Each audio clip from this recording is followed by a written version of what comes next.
بسم الله الرحمن الرحيم.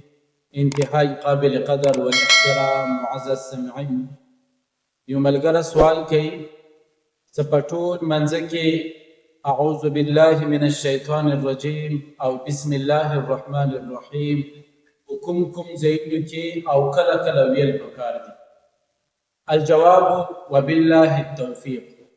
معززو، په دغه ټول منځه کې اعوذ بالله من الشیطان الرجیم دا یو ځل ویل پکار دي، او په دغه ټول منځه کې هر رکعت کې بسم الله الرحمن الرحیم دوه ځلې ویل پکار دي.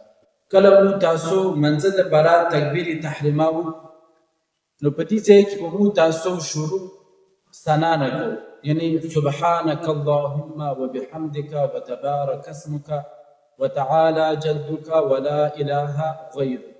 دې ځای پرې کله مو تاسو مونځ ووایئ، نو په دغه ټول منځه کې اعوذ بالله من الشیطان الرجیم په دې ځای کې ویل پکار دي.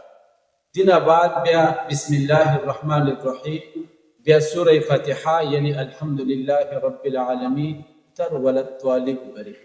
دې نه بعد کې کله مو تاسو یو سورت شروع کوو، نو سورت شروع کېدو نه مخکې به مو تاسو بسم الله الرحمن الرحیم یې، یعنی مثال کے طور پر سورہ اخلاص یا سورہ فلق، سورہ ناس مو تاسو یې، نو قل هو الله احد، قل اعوذ برب الفلق یا قل اعوذ برب الناس یا بل یو سورت مو تاسو شروع یو سورت نه کوو، نه هغې نه مخکې به بسم الله الرحمن الرحیم په دغه ځای کې یې.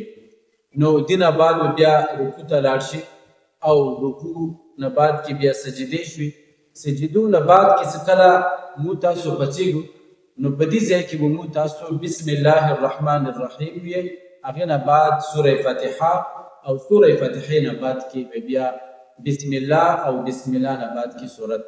یعنی لنډه خلاصه دا شوه، په ټول منځه کې اعوذ بالله من الشیطان الرجیم ثنا نه بعد کې به ووایئ، او په دغه ټول منځه کې هر رکعت کې بسم الله الرحمن الرحیم سوره فاتحې نه مخکې او سوره فاتحې نه بعد کې څه کله مو تاسو یو سورت شروع کوو، دغه سورت نه مخکې ویئ. نو په هر رکعت کې دوه ځلې بسم الله الرحمن الرحیم او یو ځلې اعوذ بالله من الشیطان الرجیم مو تاسو ته ویل پکار دي. دې نه علاوه نور ځایونو کې اعوذ بالله من الشیطان الرجیم او بسم الله الرحمن الرحیم ویلو ضرورت نشته. والسلام علیکم ورحمة الله وبرکاته.